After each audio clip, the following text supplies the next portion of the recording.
And Arjen is there, Peter there. Very nice to see. It feels like we're becoming a virtual family like this. Indeed. I'm just waiting a little bit. Participants are streaming in at this very moment to make sure everybody has the same start. Due to the topic, for those that have joined the dialogue before, we didn't felt it was applicable to do a riddle this time, but maybe in the next ones we might do. So I hope everybody is doing well.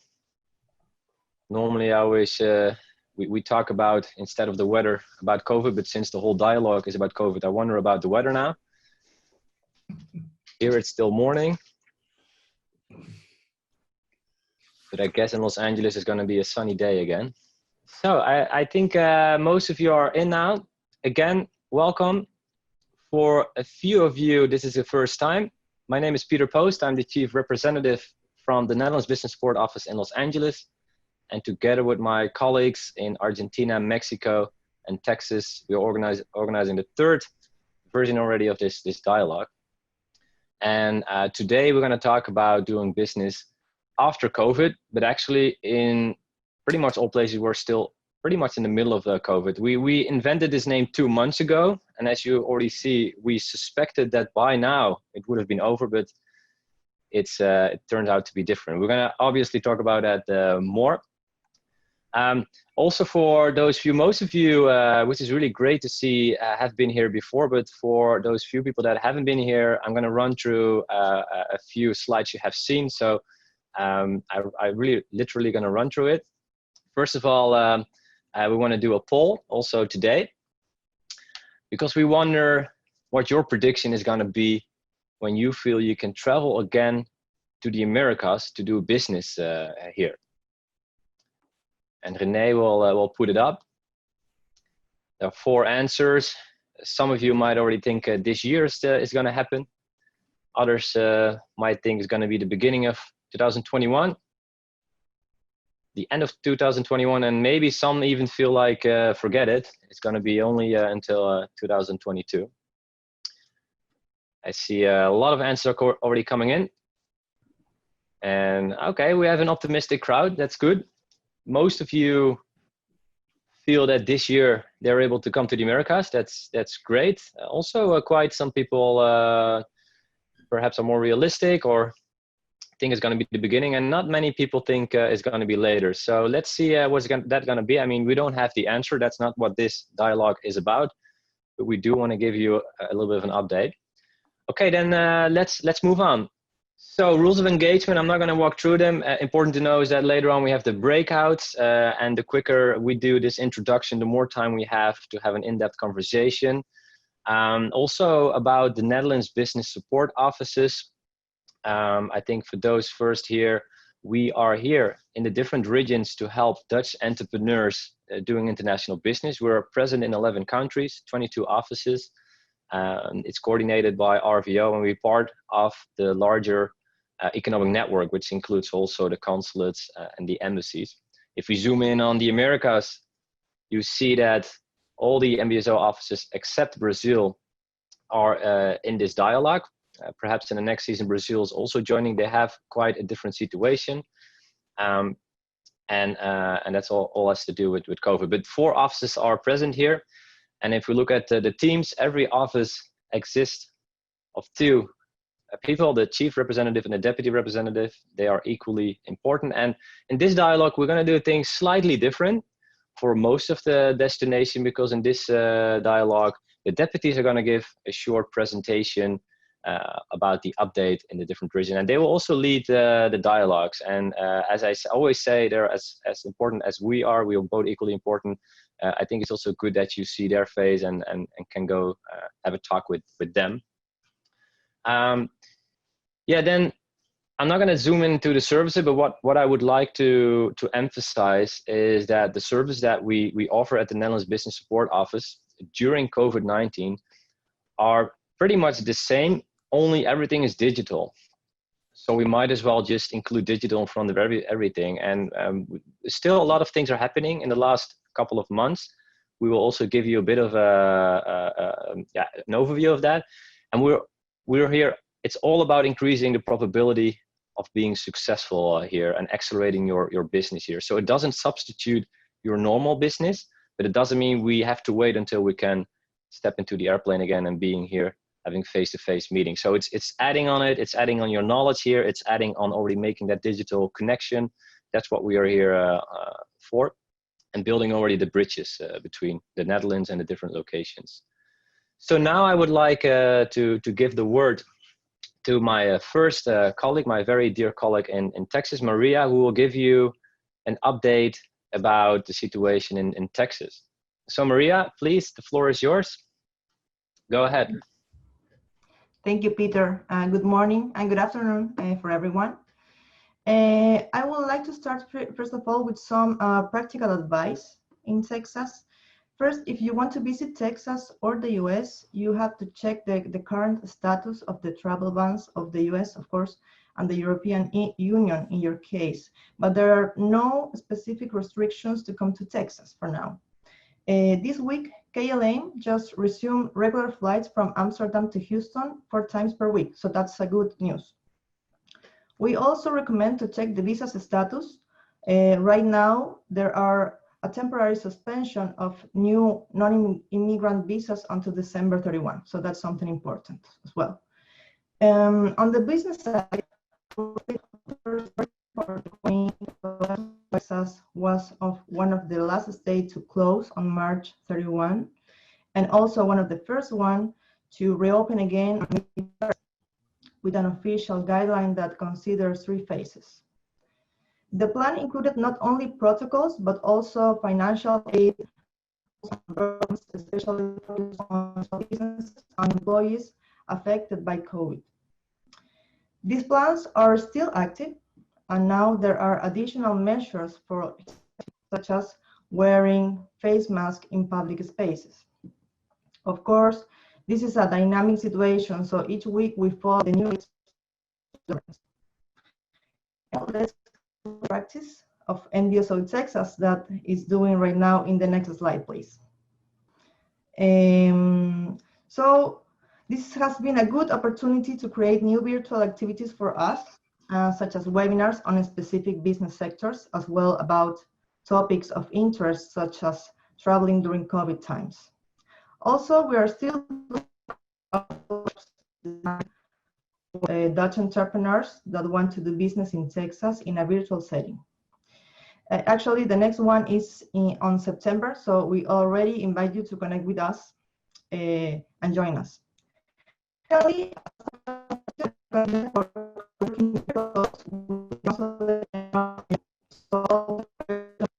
that we have regarding traveling and visas. And so that's it. Thank you very much, and see you soon in the breakout sessions. Thank you, Maria. Some also there was a little bit of a crack sometimes in your voice, so maybe your microphone has some issues, but let's see if we can fix that. We're going to move on to the next destination, Mexico, which will be introduced, the updates by Steven. Steven, please, the floor is yours.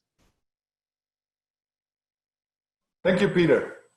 So Mexico, a little bit of an update about Mexico. So at the moment, there's no travel restrictions to enter Mexico from the EU. However, Mexicans are not supposed to enter the EU at this moment. And a tip is to, when you're coming to Mexico, check your health insurance, because nowadays a lot of health insurance don't cover coming to Mexico due to the COVID risks. Mexico is a country where they implemented a sort of a traffic light, so a red, orange, green. By state it can change, and if you see on the map, you see a lot of red and orange. Red means that all non-essential companies have to be closed, like restaurants, for example. And orange is that non-essential companies can be open, putting some health insurance, health measurements in place. Like for example, in Querétaro, we're in an orange state, and that means that the restaurants are open and they can have 30% of the people inside. When it's green, it's back to normal, but we're not there yet. Some best practices that we are doing during our COVID-19 times is that we are focusing on webinars and meetings. So we're organizing a digital trade mission to replace the mission that we had with Prime Minister Rutte in April that got canceled, unfortunately. And we see a lot of Mexican companies that look further than the USA for doing businesses. So a lot of companies in the fresh products like limes and avocados are now looking even more to the US, to Europe. And that is also because of point 3, there's a new trade deal between the EU and Mexico, and we're working a lot on that. If you have any questions about that, please contact us. And last but not least is we see a lot of Chinese factories, but also Dutch factories in China that are coming to Mexico to spread, well, they feel that Mexico is a more secure place than China at the moment. So they're coming now to us. So that's a good development for us. That's our Mexico update. Thank you, Peter. Back to you. Thanks, Stephen. And it's very interesting to see the difference between neighboring countries. We go back to the US. My dear colleague Daniela will give you an update about California, Los Angeles. Hi, everybody. Good morning, good afternoon. Welcome. I'm going to give you a little update about Los Angeles. We basically have been in the lockdown, as you see, since March 19. That's when the lockdown started. We have 5 stages in the plan to reopen here in Los Angeles. To give a better idea about, the Los Angeles and the county and how it works. So California has 58 different counties. One of those counties is Los Angeles County. It's by far the biggest one, the most populous one of them all. It's like over 10 million people who live in this county. The California state mandated the 5 stages of the reopening, and it's up to each county how fast or slow they want to move into a different stage. So the governor here in California, Governor Newsom, he has control about this and he can change these mandates. This has been changed currently. Last week, the governor recommended that the bars and restaurants that were open had to be closed again due to the fact that the numbers were going up. So the US State Department has recommended that the US citizens avoid all international travel. However, as you heard from my colleague Maria, KLM is still providing flights also to Los Angeles, and LAX, one of the biggest airports, is still open and functioning.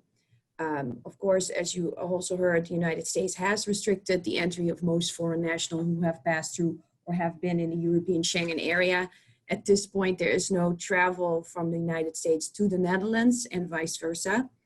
And under the current administration of the US government, there are new restrictions on visas for temporary foreign workers. So it's limiting immigrants for coming into the country for employment opportunities.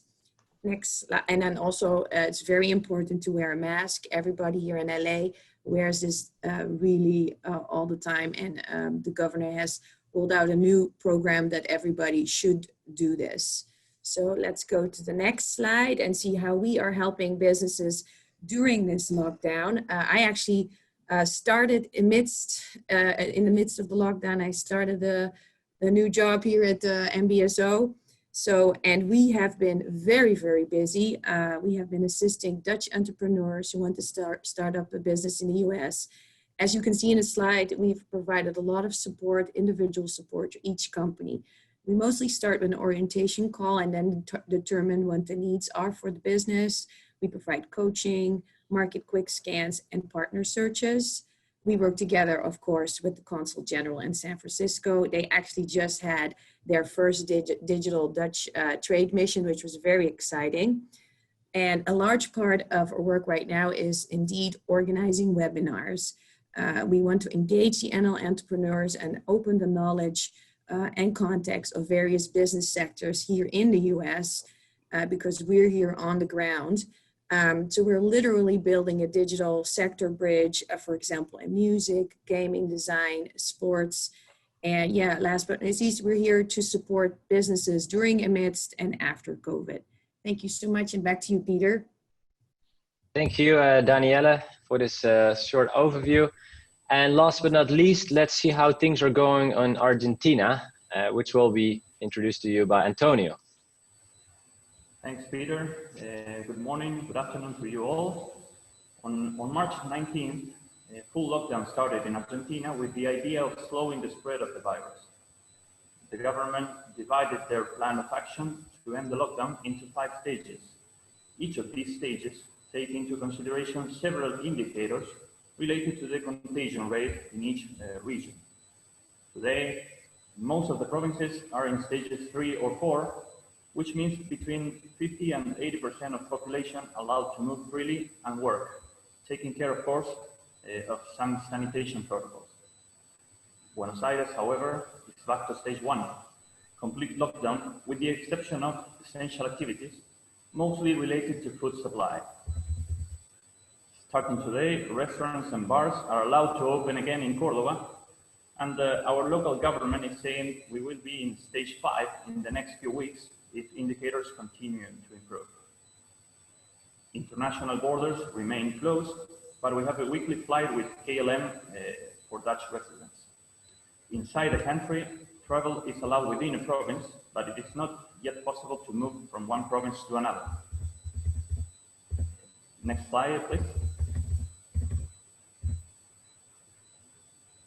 Thank you. During the past 60 days, we were helping Dutch residents getting back to the Netherlands and also had several requests from Dutch companies. In this time, we provided services to 17 of them from different sectors, such as agri-food, health, ICT, and even the chemical industry. Services were mainly about providing market information and local contacts from potential partners here in our country. There are still many opportunities to do business in Argentina, so feel free to get in touch with us if you have any interest. Thank you. Peter, back to you. Yes, Antonio, thank you very much. We are going towards the breakout sessions, and I guess everybody has its personal perspective, experiences, and challenges during this COVID time. We also see that it's really tough, even though if I only speak for myself, I try to make the best of it, but there's a lot of tough situations going on with family, friends, businesses. Also in the breakouts, to give it a little bit of a direction, we especially want to see how this pandemic impacts your international business. And perhaps we can also share how we cope with this, how we maybe deal with this perhaps losses, or maybe have solutions to turn around the curve for your business, so that is really focused on how we might help each other. And we also try to do that from our perspective, from the destination where we are, what we see from Dutch entrepreneurs, but also from the entrepreneurs we see in our regions. Yeah, so let's see how that goes. We're on time, which means that we have a lot of time now still left for the breakouts, unless I'm keep on talking now. So let's move on. You know the drill. You get a button in your screen, and as soon as you click on it, we will see you in the different rooms. So I see you in the Los Angeles room. See you soon, and we come back afterwards in the wrap-up. Hi, everybody is coming into the big room again. We are a little bit overdue considering the time. Apologies for that, but we wanted to make sure that you get the full breakout time, the full 20 minutes. So I'm gonna keep it short. It's a wrap. We did 3 dialogues. It was awesome to see a lot of you guys and girls and ladies coming back, even until the 3rd one. And this gives us a lot of motivation to think about a next season. We also got a lot of feedback, positive feedback, a lot of spin-off. So we feel we have a nice format here in hand. If you have suggestions that you felt like I'm missing this topic or I'm missing this feature, please share it with us. We would love to make things even better next time. And that leaves me to my final slide, which is for you also known, for those that came back again. We're only 1 call away, 1 email away, as I always say. And it's already showing that after these dialogues, we continue talking to individually to you. So we're here to help. It was really great to see you again. We had a great time. We really appreciate your flexibility. We know it's the end of the day in the Netherlands. And sorry for being a little bit late now. Have a great evening over there. And I'm really looking forward to all those people that we met in the couple of dialogues to continue talking. And hopefully very soon we're able to meet face-to-face, over a lunch, over a coffee, or maybe even a dinner. So looking forward to that. Thank you so much, everybody, and see you soon.